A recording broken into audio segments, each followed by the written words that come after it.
What's up, Moto Buddies? Mike here from Tacobout Co. We are finishing up the build on a 23 450 FE. So that's a FE, Husqvarna FE 450. If you know this model, this one is the unicorn. This is the open class race bike, essentially, that fits in the FE line, but it's an outlier between the 350 and the 501.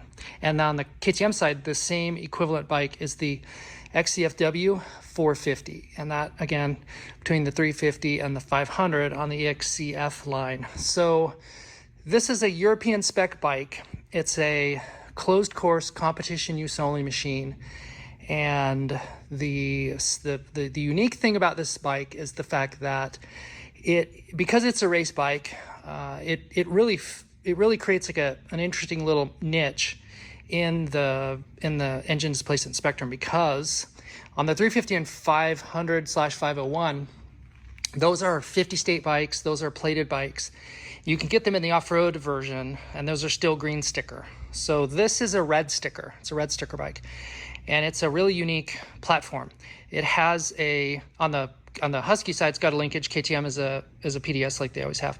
It has 196 watt electrics, and because it's a red sticker, it has an open ECU and an open exhaust. And when I say open, let me be clear. Not that it can be user reflashed or user change. It's just that it's not the sound restricted ECU with the sound restricted exhaust. This is open class. And so it, right from the dealer, comes very powerful.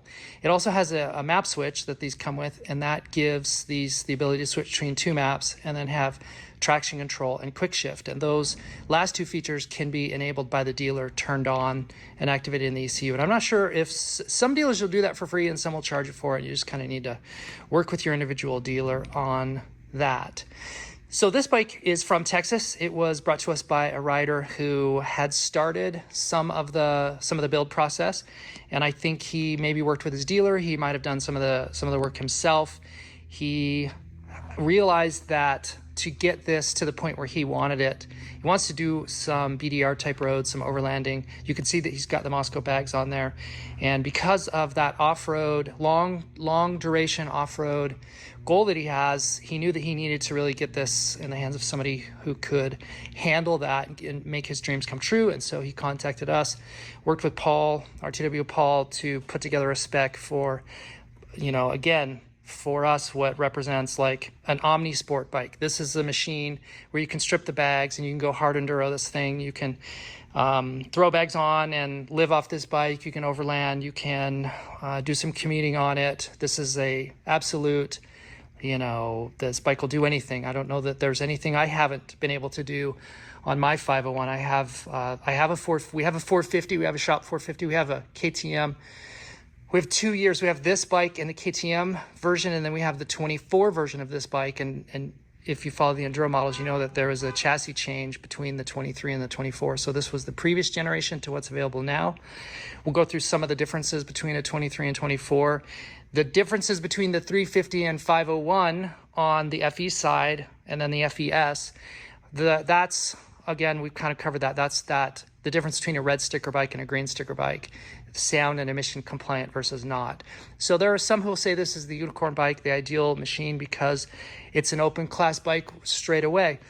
There are challenges, though, in some states to get this bike plated and not in others. And so he's from Texas and was able to put a plate on it. And there's some plates that are friendly to conversions and some that are not. And so where you live will dictate the street legal status of a conversion like this. Just to be clear, since this is a red sticker bike, and that's a California term, and you can research that. Those of us in the West will be very familiar with that, but people in other parts of the world or in the East Coast of the U.S. won't maybe be super familiar with that. But that just essentially means it's sound and emissions restricted versus not. So because this is an open class bike, it's not restricted.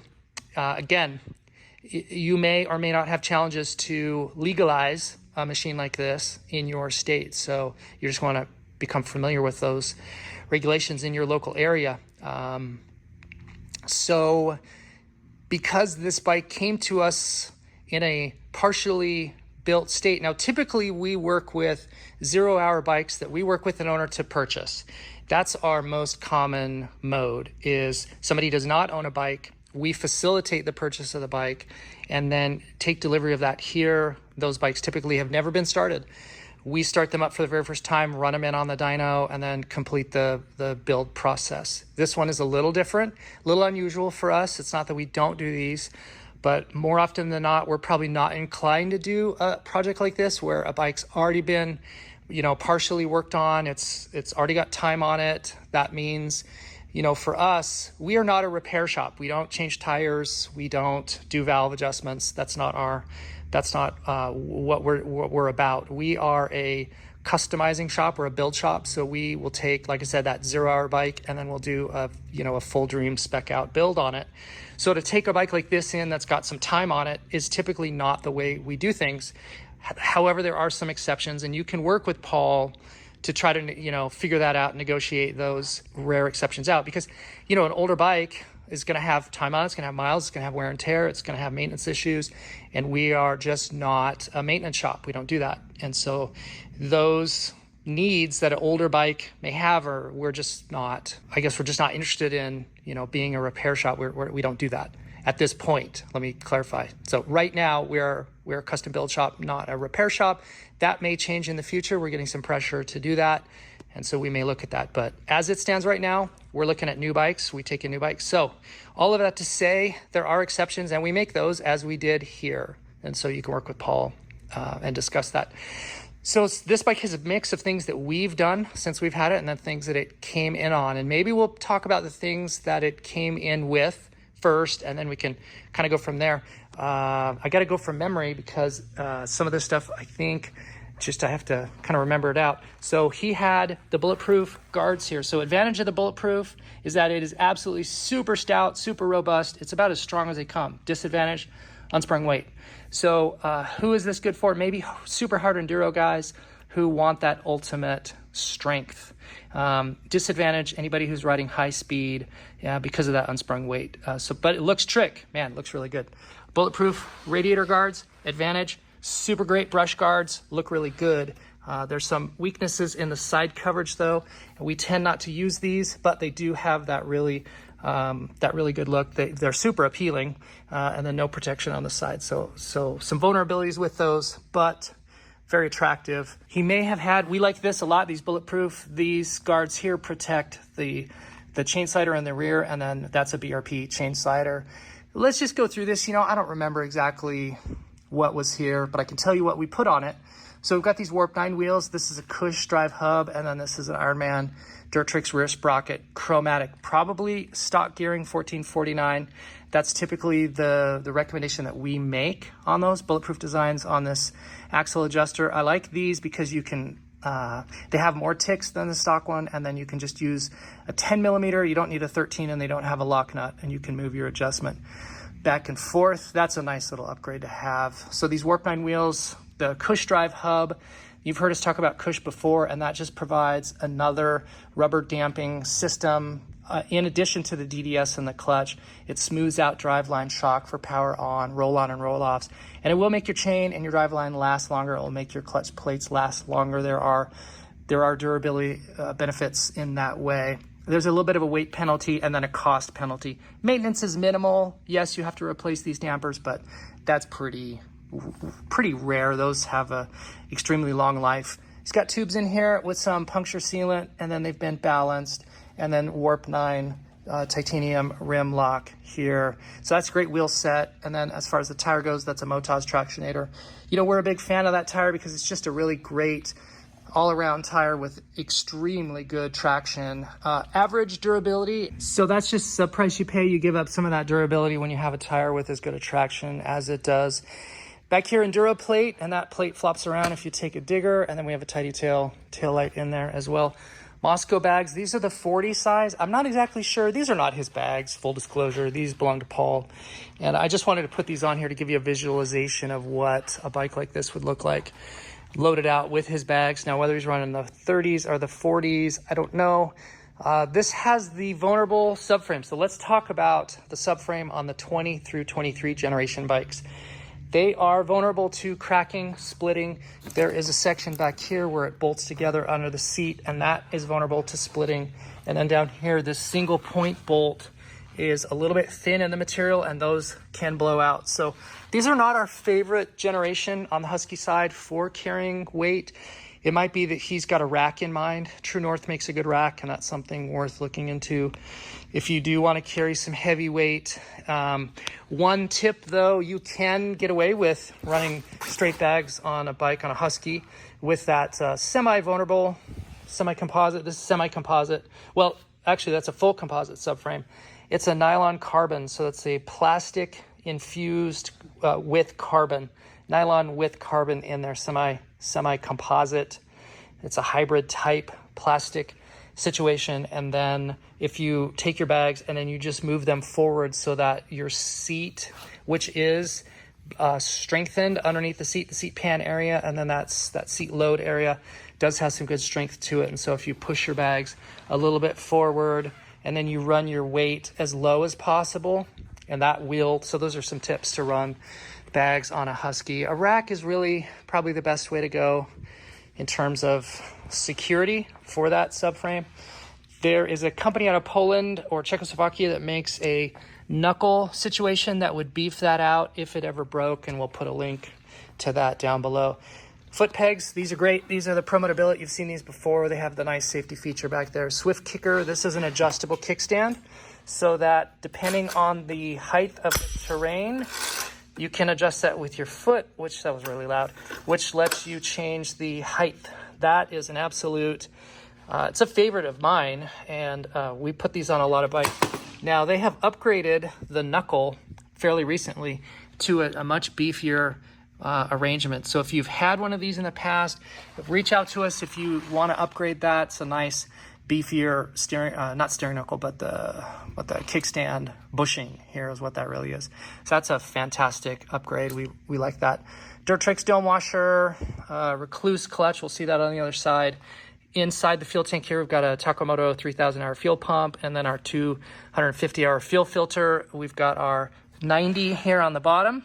And then that's the brass, chromed brass connector metal, and then the Golan fuel filter. Notice we use screw clamps, and we do that intentionally. These are fuel injector rated screw clamps, and that's for field serviceability. If you have an issue in the field where you needed to crack into your fuel hoses or do any service on that, you can do that much, much easier with clamps as opposed to the single tabbier type clamps. The radiator hoses, these have all been upgraded Samco. Talk about it on the oil filter. P3 Racing here on this heat shield guard. This is a cool thing, the bulletproof designs. That's just a beefy, stout lever here, the shift lever, and you'll see on the other side we have the brake lever upgraded as well. For the electronics, while we're down here, we have a trickle charger, and then here's the horn. We have a relocation kit for the horn. It's now located here. And inside of the airbox, we have our Tacomoto power distribution system, and then a starting capacitor, and that all feeds forward to the tower and the electronics there. We'll talk about that in a second. The forks are cosmetically covered with the fork shrinks. Always cool, look great. Cherubies, these are the gators, mud gators, and these have really basically eliminated fork blowouts as far as our bikes and our customer bikes are concerned. The Warp 9 wheel set upgraded with a really great rotor. This brake rotor, this wheel set has a much harder, stronger bite than the stock rotor, so that's an impressive upgrade. And then I think on the front tire, it's a Tractionator. This is the Enduro IT, so the intermediate, no, it's the ST, so the back is the intermediate, and then the front is the soft intermediate.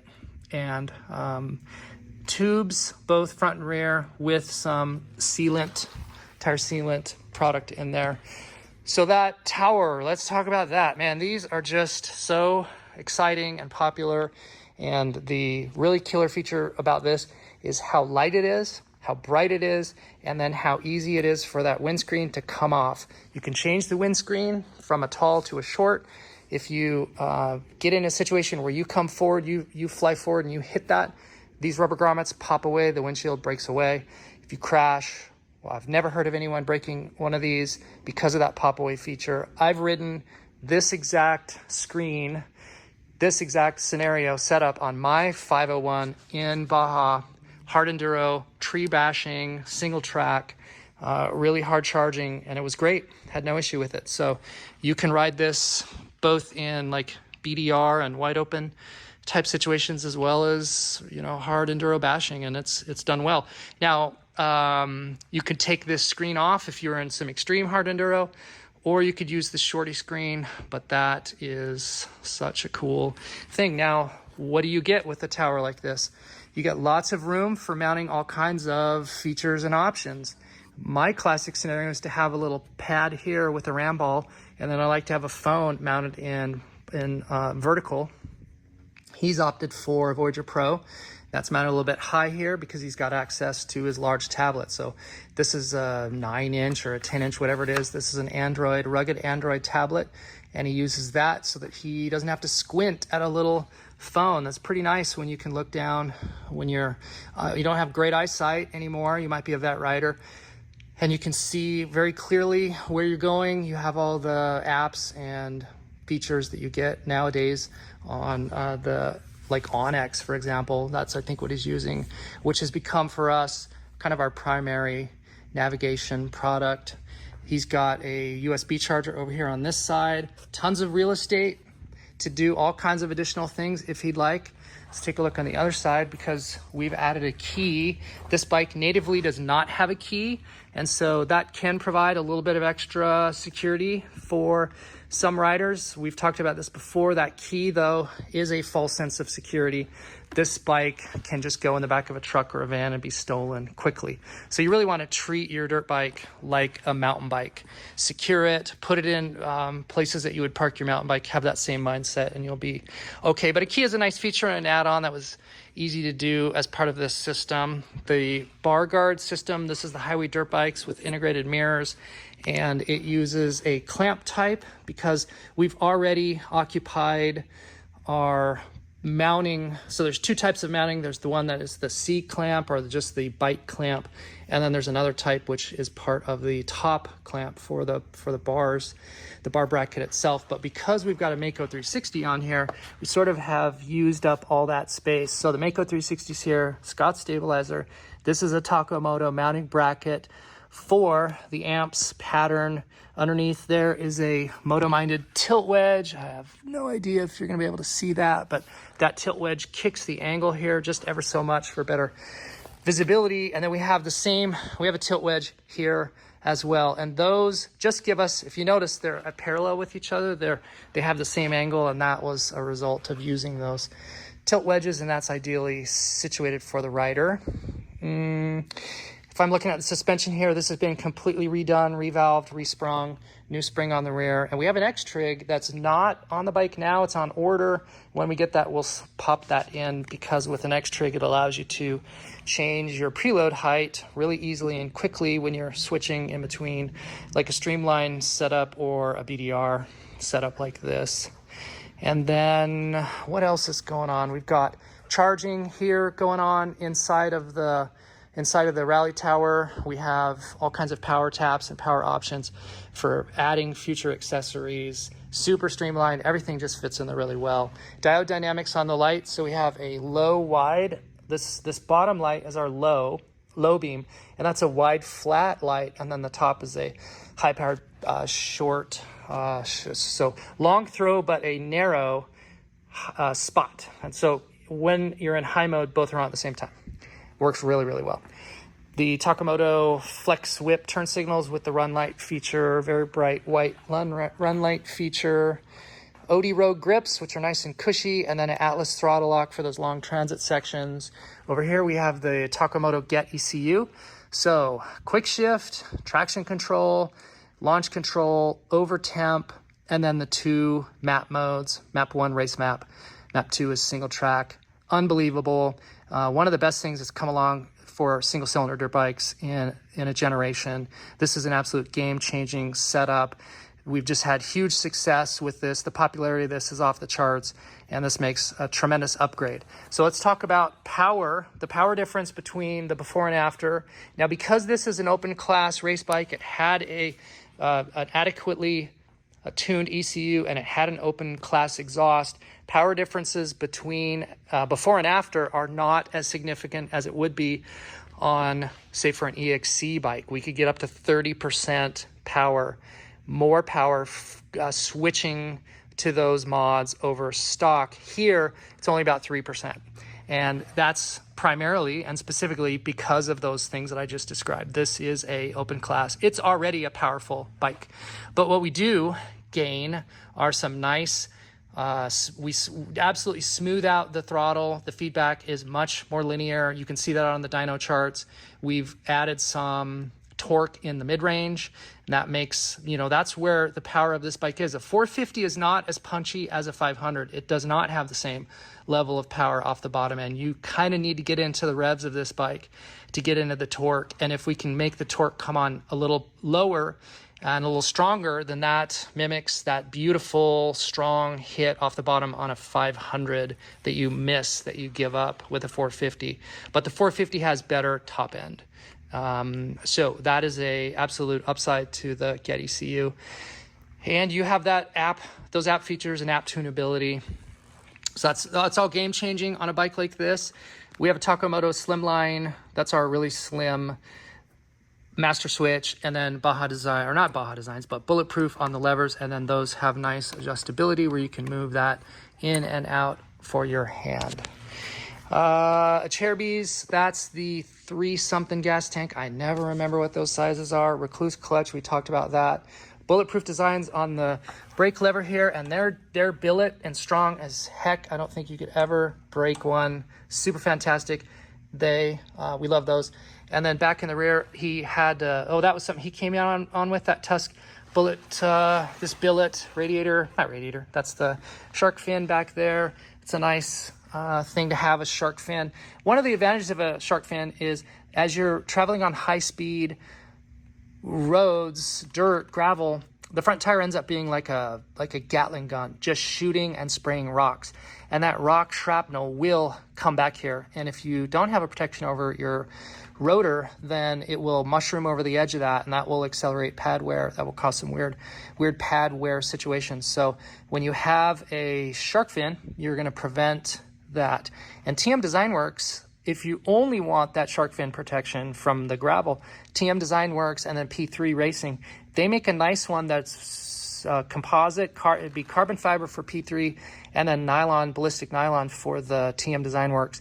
And they kind of hug over, they sort of cover over the front, and they act as a faultless cover for the rock shrapnel that I'm talking about.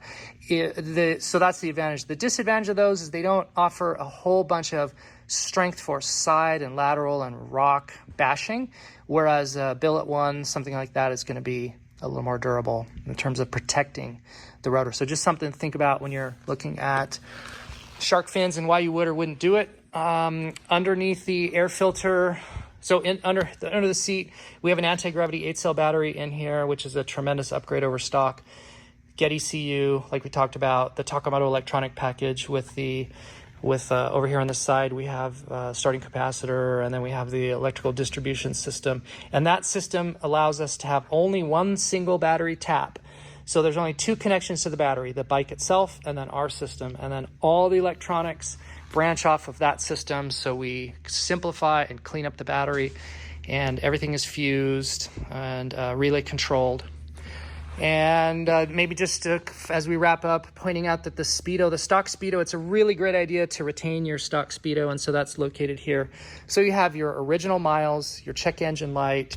Those things are important to keep and have forever on your bike. That adds resale when you can verify and validate that you have, true mileage and true hours on the clock for the motor.